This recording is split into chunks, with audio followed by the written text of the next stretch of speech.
The words still echo in my mind, a phantom ringing that refuses to fade. Tell him what? Alio to Eurostrade S my bro. Dude, don't a Eurostrade T mess with our vibe. Eater Eurostrade S not like that.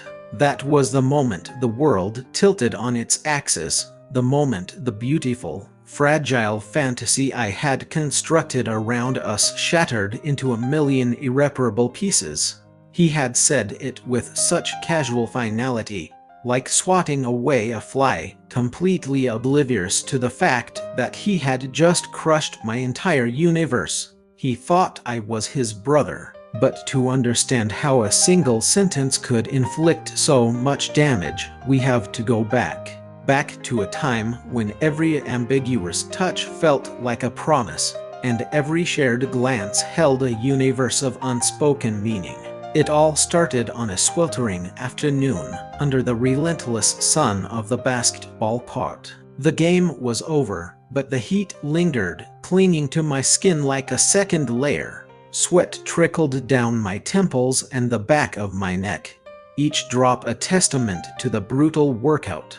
My jersey was soaked through, and my throat felt like a desert. I was done, completely spent. Waving a dismissive hand to the other guys, I started the slow trek back toward the dorms, my only thought a desperate, primal need for water. I hadn't made it 10 feet before I heard Themer Euros, the familiar, rhythmic thud of sneakers on asphalt, closing the distance behind me with an energy I couldn't hope to match. I knew who it was without even looking. I instinctively slowed my pace, a barely perceptible change, an invitation.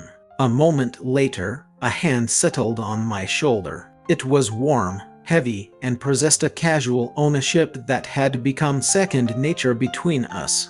It felt like it belonged there. Giving up already? No. Sona Eurostrade's voice washed over me, laced with that signature brand of playful mockery he reserved just for me.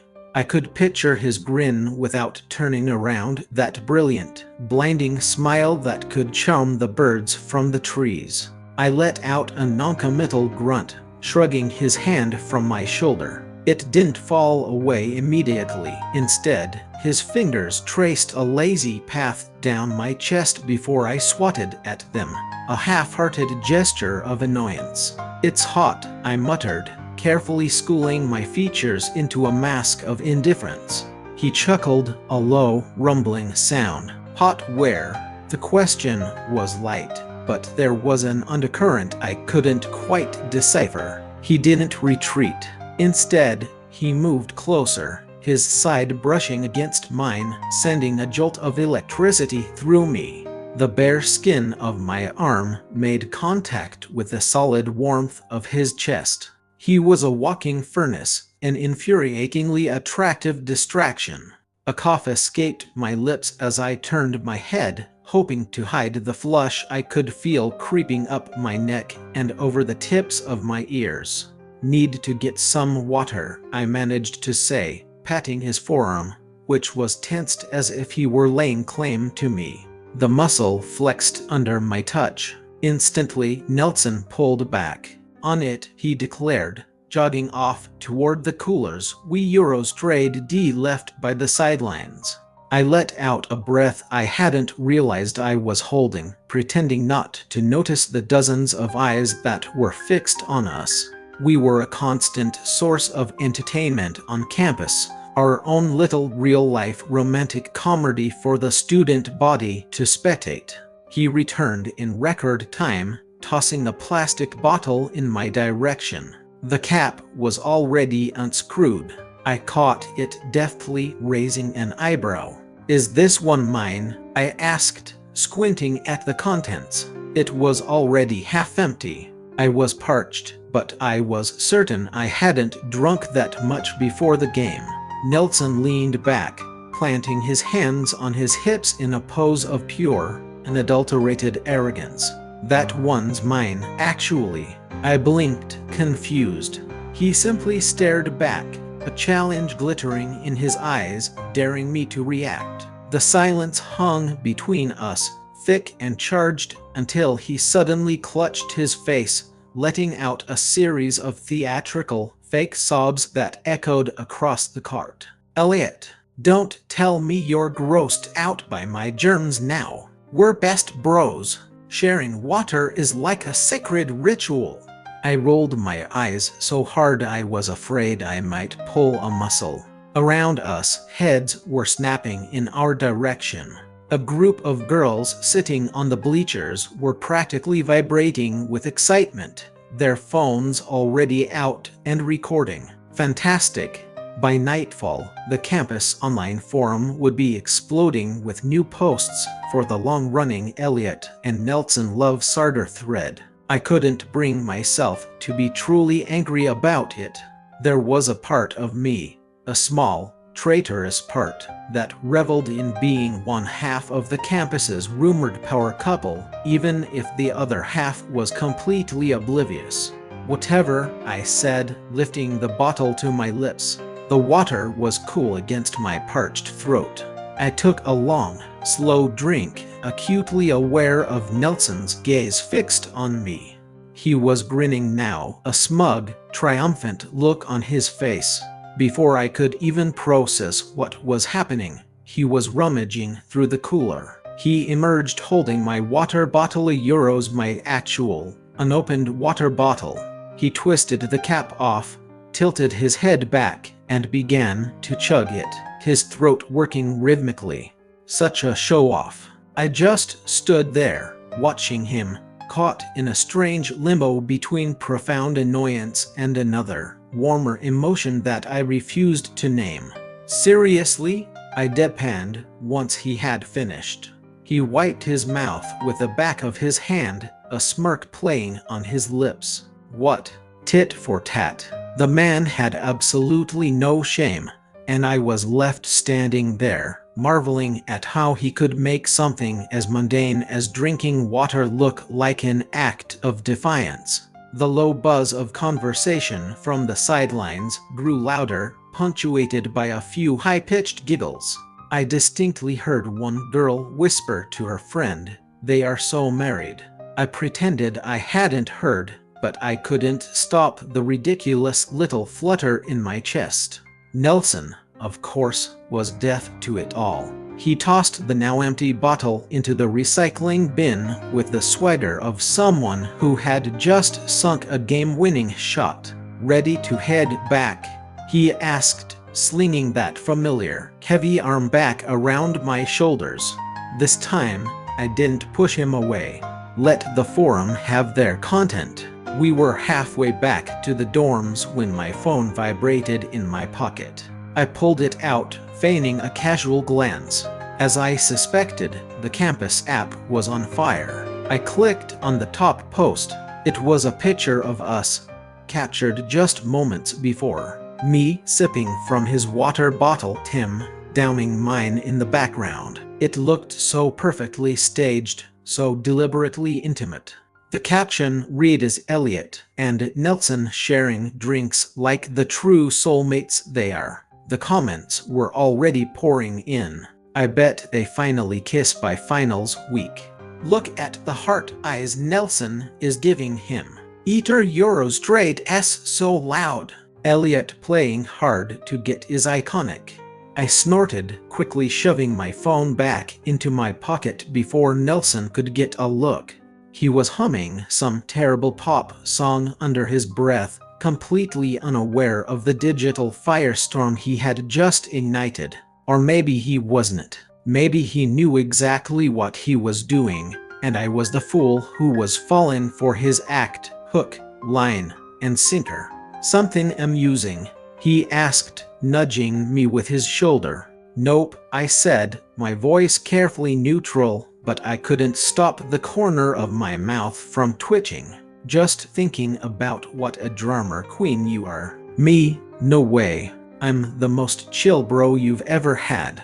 He gave my shoulder a tight squeeze and I allowed it. Resisting would only make him cling harder, and fine, maybe I didn't mind it that much.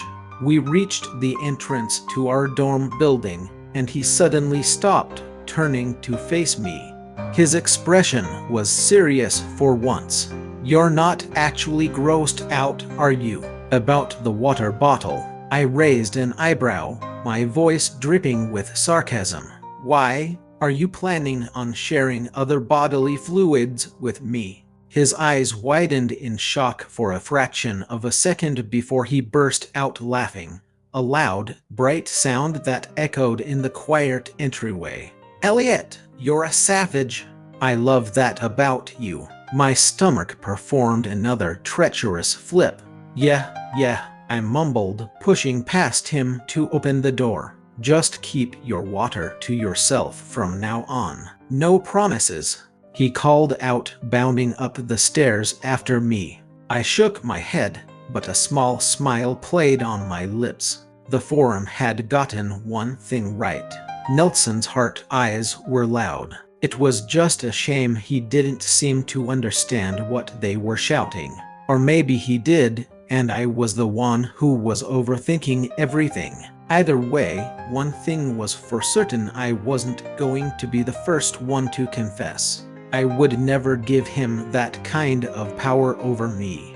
Nelson remained practically attached to my hip as we made our way up to our room. His arm was still draped over my shoulder as if it were a permanent fixture. I didn't shrug it off, partly because I was trying to choose my battles wisely, and partly because, if I was being honest with myself, the comforting warmth of his presence was annoyingly pleasant. The campus had quieted down for the evening, a gentle hum of student life filling the air, and I found myself trying desperately not to overanalyze the way his fingers would occasionally brush against my collarbone. Elliot, you really need to be careful, Nelson said suddenly, his voice dropping to a conspiratorial whisper, as if he were about to divulge classified government secrets. There have been some shady characters lurking around campus lately. You need to stick close to me, okay? Don't let some smooth-talking charlatan scam you into a relationship. I shot him a sidelong glance, my eyebrow arching toward my hairline. Shady characters? You mean, like guys who steal my water and call it a bonding experience? He just laughed, completely unfazed, and pulled me even closer. Nar, I'm the good kind of shady. But I'm serious. You're way too good-looking. People are going to try and trick you. It happens to guys like you all the time. I stopped walking abruptly, which forced him to halt as well. Guys like me? My voice was dry, but my heart was doing a frantic tat dance against my ribs. Was this flirting? Or was this just Nelson being his usual, bafflingly clueless self?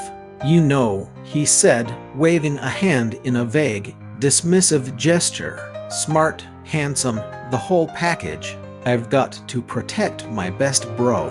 He flashed that signature grin, all bright white teeth and earnest sincerity, and I swear I felt my eye twitch in response. Protect me, I repeated, my voice flat. From dating. Exactly. He was beaming now, looking as proud as if he had just discovered the cure for the common cold. We're good just the way we are, right? We don't need anyone else getting in the way. I forced a smile, but it felt tight and unnatural on my face. Sure. You stay single, I stay single. It's a deal. I was only half joking, casting out a line to see if he would bite, hoping against hope that he would finally catch the hint. Nelson's face lit up as if I had just gifted him a winning lottery ticket. Dale, best bros forever. He stuck out his thumb, his face a mask of goofy enthusiasm, and I stared at it as if it had personally insulted my entire lineage. Best bros, I echoed, my voice hollow. I grasped his thumb, squeezing it much harder than was necessary. My smile was more of a grimace now, but Nelson, in his infinite obliviousness, didn't seem to notice. He was too busy dragging me toward our room, his hand slipping from my thumb to intertwine with my fingers. "Got to keep things even," he said with a wink. "You grabbed me first." I rolled my eyes. "That is not how that works." "Says who?" His grip tightened, warm and firm, and I let it go. Arguing with Nelson was like trying to reason with a golden retriever. Euros utterly pointless, and you'd just end up looking like the bad guy. We were almost to our room when Steve, our resident agent of chaos, spotted us. He had been sprawled on his bed, scrolling on his phone, but the moment we entered, he was on us like a hawk. Well, look what the cat dragged in," he drawled, propping himself up on his elbows. "The lovebirds, holding hands and everything. So when's the wedding?" Nelson just laughed, not releasing my hand. "Chill out, Steve. Just keeping my bro close." I finally managed to pull my hand free, deliberately ignoring the fleeting look of disappointment that crossed Nelson's face. "Steve's just jealous," I said, tossing my backpack onto my bed. "He's single and bitter." Steve clutched his chest in mock pain. "Ouch, Elliot, that stings. But for real, you should ditch this loser and elope with me. I'd treat you way better than Nelson ever could." He winked, leaning forward, and I saw the mischievous glint in his eye.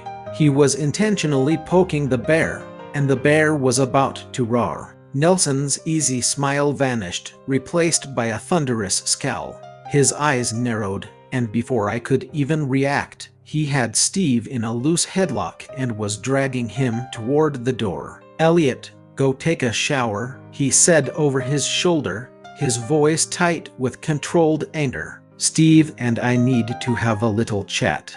I smirked, leaning back against the wall. "Sure thing." I paused for dramatic effect before adding, "Steve, my weekend is free if you're serious about eloping." Steve let out a cackle, even as Nelson's grip tightened. "I love you, Elliot," he yelled, throwing me a dramatic wink as Nelson hauled him out into the hallway. "Wait for me, babe." The door slammed shut behind them, and I could hear Nelson's muffled growl. "She's my bro, you jackass. You want to fight about it?" Steve's response was a garbled laugh, followed by the sound of a brief scuffle. I just shook my head and grabbed a towel. Nelson was so transparent it was almost endearing. Almost. If he would just stop throwing the word bro around like it was his personal mantra, maybe I wouldn't be so perpetually frustrated. I was halfway to the communal bathroom when my phone buzzed again. The campus forum was still in an uproar over our earlier antics. A new post had just gone up, Nelson dragging Elliot back to the dorm like a caveman. "True love."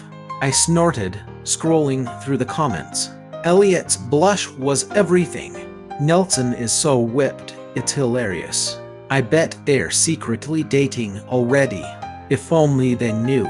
I tossed my phone onto my bed, trying to tamp down the stupid flicker of hope that had ignited in my chest. Nelson was out in the hallway, wrestling with our roommate over some ridiculous notion of loyalty, and I was stuck in here wondering if he would ever see me as anything more than his best bro. All the signs were there: the constant hovering, the casual touching, the blatant jealousy. But then he would open his mouth and that one word Euros bro or Euros would come out and ruin everything. I headed for the shower, hoping the hot water would wash away my overactive thoughts. Nelson would probably be back by the time I was done, ready to pretend like nothing had happened. And fine, I would play along. I would keep up the charade, but the next time he called me bro, I was going to pinch him hard, and I would let him figure out for himself what it meant. When I emerged from the bathroom, a towel draped around my neck and my hair still dripping water onto the floor, Nelson was back. He was sitting on the edge of his bed, his arms crossed over his chest, with an expression that suggested someone had just run over his puppy. Steve was sprawled on the floor, rubbing his neck and grinning, clearly unfazed by whatever chat had just transpired. I raised an eyebrow at the scene, but decided against asking for details. Nelson's sulking was already speaking volumes. "Rough torque?" I asked, tossing my wet towel onto a chair. Steve snorted. "Your boyfriend has a surprisingly strong grip." "He's not Meyer Euros," I started to say, but Nelson cut me off. He stood up, grabbed the towel I had just discarded, and moved behind me. Before I could voice a protest, he was briskly rubbing my hair, his movements firm but surprisingly gentle. I froze, caught in a familiar conflict between irritation at his high-handedness and the stupid, betraying warmth that was spreading through my chest. "Stay still," Nelson muttered, his voice clipped and tight. Oh, he was definitely still mad. Probably at Steve for the elope comment. Good, let him simmer in it. I wasn't about to apologize for playing along when he was the one who treated the term best bro like it was a core personality trait. I sat down on my own bed, surrendering to his ministrations. His fingers brushed against my scalp, and I bit the inside of my cheek to keep my expression neutral. Across the room, Steve was watching us with a smirk, as if he had a front row ticket to the best soap opera on television. I shot him a glare, but he just winked in response. Nelson eventually swapped the towel for the hairdryer, plugging it in with a scowl. The low hum of the machine filled the silence in the room as he began to work, his free hand carding through my hair to separate the strands. The gesture was strangely intimate, and I wasn't sure if I wanted to lean into the touch or run for the hills. I opted for a third option, distraction. I grabbed my phone and started scrolling through the campus forum.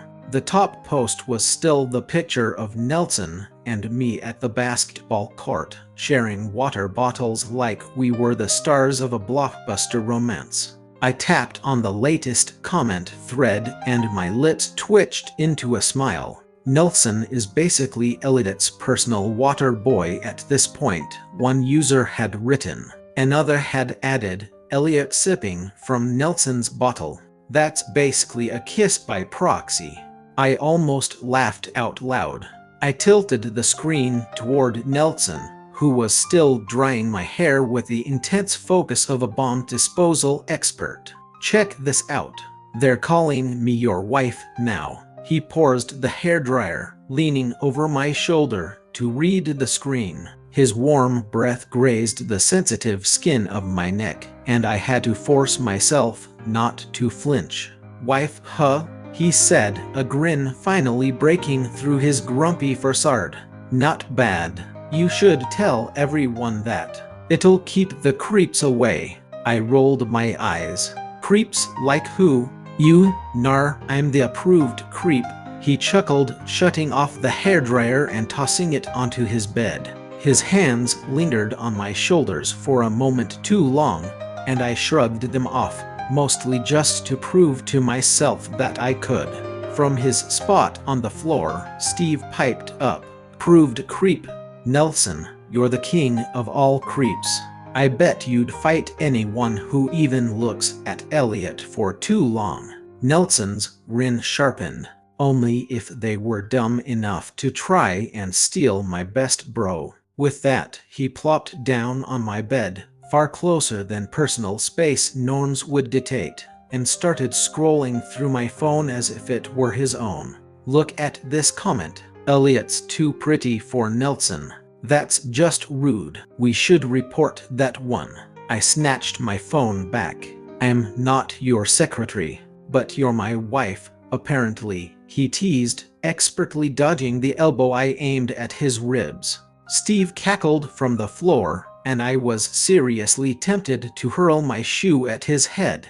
"Shut up, both of you," I grumbled, but there was no real venom in my words. Nelson was back to his usual self, a whirlwind of sunshine and terrible jokes, and I hated how much I liked it. I leaned back against my headboard, my thoughts drifting to how we had ended up in this strange, undefined space. Nelson had moved into our dorm room about a month into the semester. His excuse was that the walls in his old room were paper-thin, and he was tired of being an unwilling audience to his neighbors' late-night activities. I had been skeptical at first. Another guy who was just as good-looking as me spelled trouble. There could only be one king in this dorm room after all. But then he had started his campaign of bribery, bringing me snacks, euros, chips, candy, and the expensive protein bars that I secretly adored.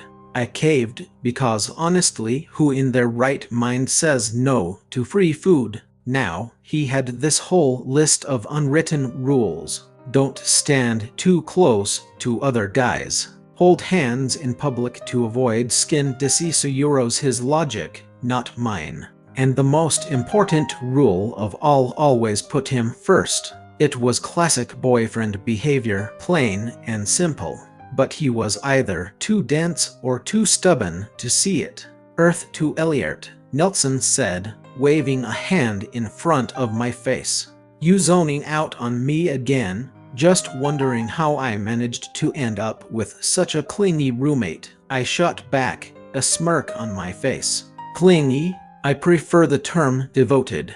He draped an arm around my shoulders, and I let it stay there. Fighting him was always a losing battle. Steve was still grinning like an idiot, so I flipped him off, which only made him laugh harder. "Devoted to what, exactly?"